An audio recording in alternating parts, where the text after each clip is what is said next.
জানবে না, হালাল হারাম জানবে না, তা হতে পারে না। ইসলামী শিক্ষাকে বাধ্যতামূলক করতে হবে। এই জন্য উলামায়ে কেরামের মাধ্যমে কমিশন করতে হবে।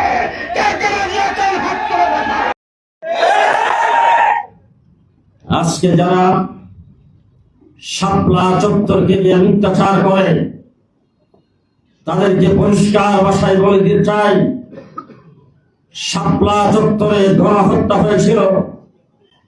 রাতের অন্ধকারে বিদ্যুতের লাইন কেটে পাখির মতো গুলি করে শত শত ইসলাম জনতাকে তাহাজ্জুদরত, মানবরত, জিকিররত অবস্থায় যারা গণহত্যা করেছে, কিয়ামত পর্যন্ত জাতি যেমন তাদেরকে ভুলবে না।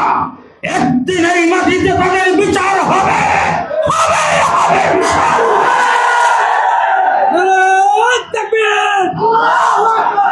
ইসলাম বাংলাদেশ জিন্দাবাদ, জিন্দাবাদ, জিন্দাবাদ, জিন্দাবাদ। সংগ্রামী সাথী ও বন্ধুগণ, বিজ্ঞ প্রবন্ধকার বন্ধুবর হযরত মাওলানা প্রফেসর আ.ক.ম খালেদ হোসেন অত্যন্ত সুচিন্তিত একটি প্রবন্ধ আজকের এই সেমিনারে উপহার দিয়েছেন। এই জন্য ওনাকে হেফাজত ইসলামের পক্ষ থেকে ধন্যবাদ ও মোবারকবাদ জানাচ্ছি। শিক্ষা জাতির মেরুদণ্ড। আজকের দিনে টকশোতে অনেক আলোচক, আমার দেশের অনেক বুদ্ধিজীবী বলে থাকেন শিক্ষা জাতির প্রাণ। কিছুদিন পূর্বে আমার দেশের মাননীয় প্রধানমন্ত্রী ছাত্রছাত্রীদের সামনে বক্তব্যে বলেছেন, এই সবচাইতে বড় সম্পদ। আমি জিজ্ঞাসা করতে চাই, কোন শিক্ষা সবচাইতে বড় সম্পদ? গত রমজান মাসে ঢাকা ইউনিভার্সিটিতে যেইভাবে রং তামাশা হয়েছে, সাংবাদিকদের প্রশ্নে তারা বলেছেন রোজা রেখেছেন, তারপরও এটাকে রোজা ভঙ্গের কোনো কারণ মনে করেন না, রোজার কোনো ক্ষতি হবে না। যেইভাবে অঙ্গ তামাশা আমরা দেখেছি, আর কোনো মুসলমান দলের কথা কোন সভ্য জাতি সেটাকে সমর্থন করতে পারে না।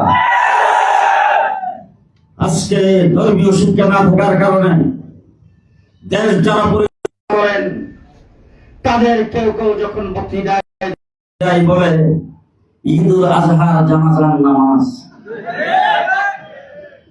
আজকে আমরা দেখেছি ধর্মীয় শিক্ষা সামান্যতম না থাকার কারণে আমার কওমি মাদ্রাসা যখন স্বীকৃতি দিয়েছেন, সমাজের স্বীকৃতির আলোচনা যে সংসদ হয়েছে, স্পিকার থেকে শুরু করে মন্ত্রী, মিনিস্টার এবং কোন সংসদ সদস্য আমাদের নামটাও ভালো করে উচ্চারণ করতে পারে না।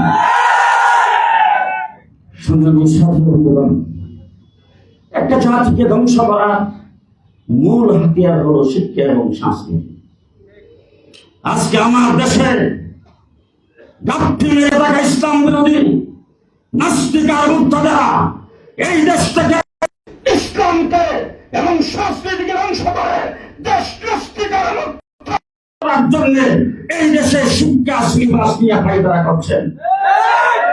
আমরা যখন আওয়াজ করি তখন খুব সুন্দর একটা তদন্ত কমিটি বা সাব কমিটি গঠন করা হয়। আমাদের গ্রাম দেশে বলে শিয়ালের কাছে মোরগ বাড়ি। তাদেরকে দিয়ে সেই সাব কমিটি গঠন করা হয়, সেই বাড়িটা তিনি করছেন।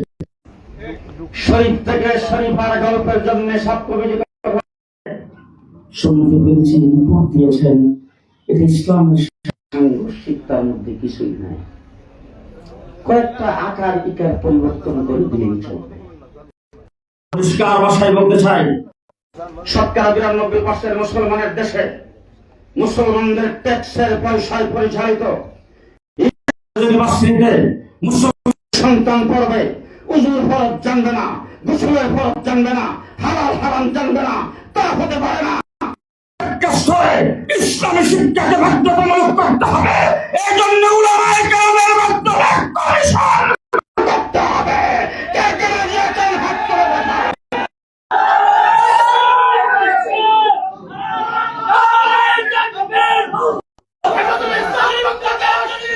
কথা বলতে চাই, শেষ কথা বলতে চাই। আপনারা শুনেছেন এবং আপনারা বুঝতে পেরেছেন কোন দেশে বাস করি। এতদিন শুনতাম ভারতের জায়গায় মুসলমানদের উপর নির্যাতন হয়, মধুখালীতে হেফজখানার 2 জন তরুণ ছাত্রকে হিন্দুরা পিটায় হত্যা করেছে। আজ পর্যন্ত সেটা কোন প্রকারের কারা হত্যা করেছেন, কেন হত্যা করেছেন, সেই ডকুমেন্টস এখনো তৈরি হয় নাই।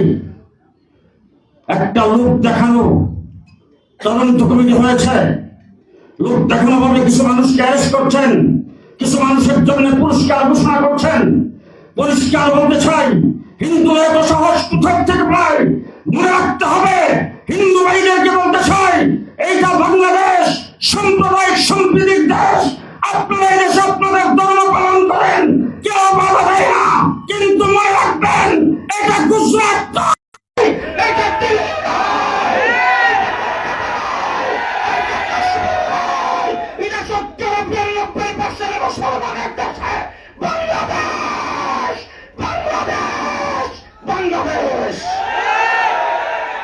সুতরাং সাধু সাবধান। ধর্মকর্ম পালন করছেন এদেশে নির্দ্বিধায়, আরামের সাথে কোনো বাধা বিঘ্ন নাই। যদি এইভাবে মুসলমানদেরকে বিজ্ঞানগুলি দেখান, এইভাবে যদি মুসলমানদেরকে হত্যা করেন, এইভাবে যদি মুসলমানদের উপর চাপিয়ে পড়েন, বাংলাদেশে মুসলমান কি করতে পারে সেটাও দেখা দেওয়া হবে ইনশাআল্লাহ। নাসরুম মিনাল্লাহ ফাতহুন করিম। অবশ্যই মুমিনিন। আসসালামু আলাইকুম ওয়া রাহমাতুল্লাহ।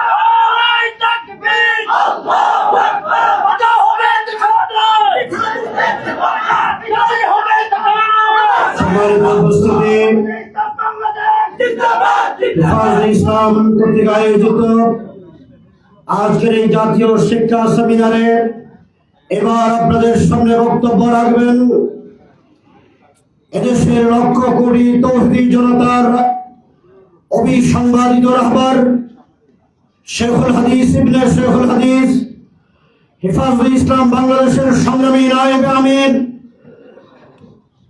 কওমি মাদ্রাসা শিক্ষা বোর্ড বিভাগের সংগ্রামী মহাসচিব হযরতুল আল্লাম মাওলানা মাহফুজুল হক এখন আপনাদের সামনে বক্তব্য রাখবেন।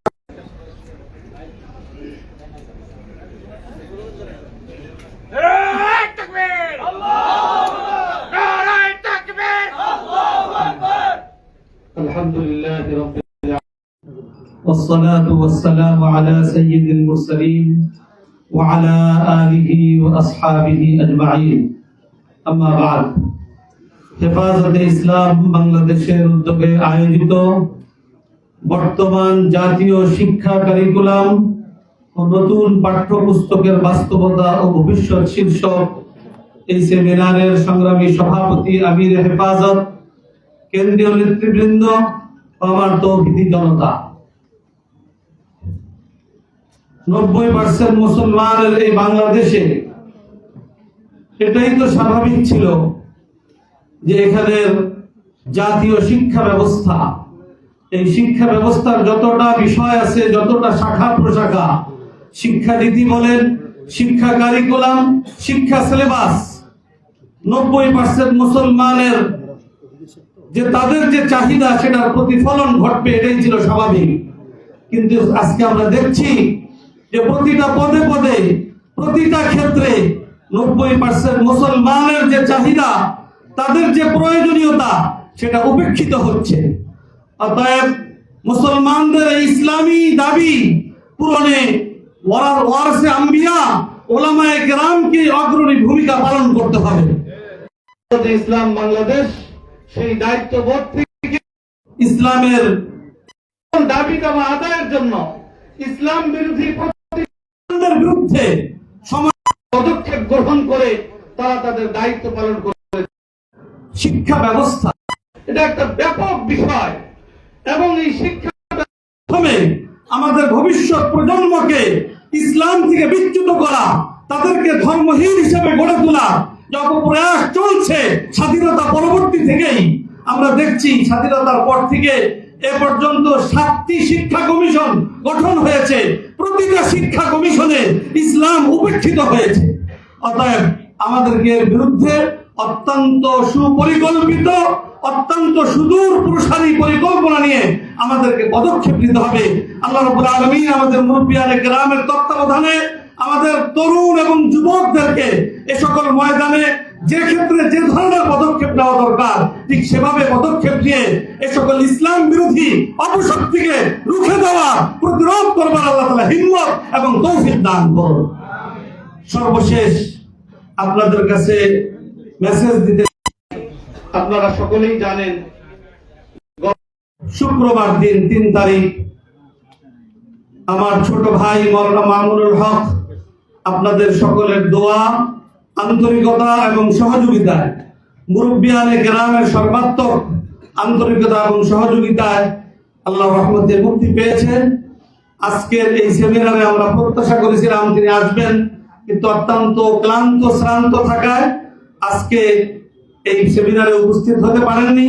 ইনশাআল্লাহ হেফাজতে ইসলামের আগামী দিনের যে কোনো কর্মসূচিতে, যে কোনো প্রোগ্রামে ইনশাআল্লাহ আপনাদের সাথে একাত্ম থাকবে, আপনাদের সামনে থাকবে এবং আপনাদের সাথে থেকেই ইসলামের পক্ষে জীবনের শেষ মুহূর্ত পর্যন্ত ইনশাআল্লাহ দায়িত্ব পালন করে যাবে। তার সুস্থতার জন্য এবং আগামী দিনের পথ চলার জন্য আল্লাহ তাআলা সহজ করেন, এর জন্য আপনাদের সকলের কাছে দোয়া চেয়ে মুরব্বীদের প্রতি এবং আপনাদের সকলের প্রতি শুকরিয়া জ্ঞাপন করে আমার কথা এখানে শেষ করছি। ওয়া আখিরু দাওয়ানা আলহামদুলিল্লাহি রাব্বিল আলামিন। সংগ্রামী তাওহীদি জনতা, এ পর্যায়ে বক্তব্য রাখবেন হেফাজতে ইসলাম বাংলাদেশের সিনিয়র নায়েবে আমির, উম্মুল মাদারিস দারুল উলুম মুঈনুল ইসলাম হাটহাজারীর মহাপরিচালক হযরতুল আল্লাম মুফতি খলিল আহমদ কুরাইশি দামাত বারাকাতুহুম। সামনে যারা একটু নড়াচড়া করছেন মেহেরবানি করে পরিবেশকে সুন্দর রাখার জন্য জায়গায় বসে পড়ার জন্য অনুরোধ করছি, মেহেরবানি, সবাই বসে পড়ি, মেহেরবানি। نحمده ونصلي على رسوله الكريم أما بعد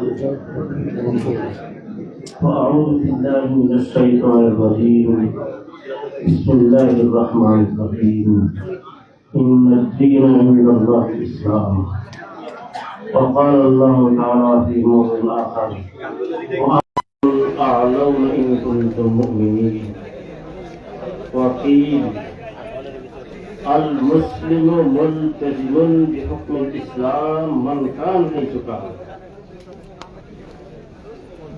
90% মুসলমানদের দেশে যা কিছু শোনা যাচ্ছে ইসলামের উপরে আঘাত আনা হচ্ছে, উপরে বই পুস্তকের মাধ্যমে আঘাত আনা হচ্ছে, মাদ্রাসার উপরে আঘাত আনা হচ্ছে, নুরানি এদারাগুলোর উপরে আঘাত আনা হচ্ছে। একটা কথা পরিষ্কার ভাবে বলতে চাই, মুসলমানদের জন্য ইসলাম, ইসলামিয়াত এটা হলো মূল ধর্ম। ইমানদের জন্য ইমান, ইমানিয়াতের হেফাজত এটা হলো মূল ধন। এটার মধ্যে যদি কেউ আঘাত আনে এটা কখনো বিশ্বাস করা যায় না, মানা যায় না। ফারসির একটা কথা, তল আয়াত বজং আয়াত, তল আয়াত বজং আয়াত। এই জন্য আমি সরকারকে বা এই ধরনের যারা প্রোপাগান্ডা করতেছে তাদেরকে জোর শব্দের দ্বারা আমি এটা বলতে চাই, আপনারা সরকারের যে কাজগুলো করেন কিন্তু ইসলামের উপরে আঘাত আনবেন না। মুসলমানদের ইসলামের মধ্যে ক্ষতি হবে এইরকম কোন আঘাত আনবেন না। না হলে মুসলমান যখন এই 90% মুসলমান দেশের মধ্যে মুসলমান যখন নিজের হেফাজতের জন্য, ইসলামের হেফাজতের জন্য যখন দাঁড়াবে, দেশের জন্য খতরনাক দিন হবে। ওই রকম দিন যেন সামনে না আসে, এই জন্য আপনাদেরকে সতর্ক করতে চাই। ইসলাম, ইমান, ইসলামিয়া, ইমানিয়া এগুলো মুসলমানদের জন্য ইমানি ফরিদা। মানুষ অন্য কিছু হতে পারে, আখলাকি কমজোরি ওগুলো কবুল করতে পারে, কিন্তু ইমানিয়াতের মধ্যে আঘাত আসবে। মুসলমানকে গায়র মুসলিম তালিম দিয়ে তাদেরকে চাপাচাপি করবে, এটা কখনো কবুল হবে না।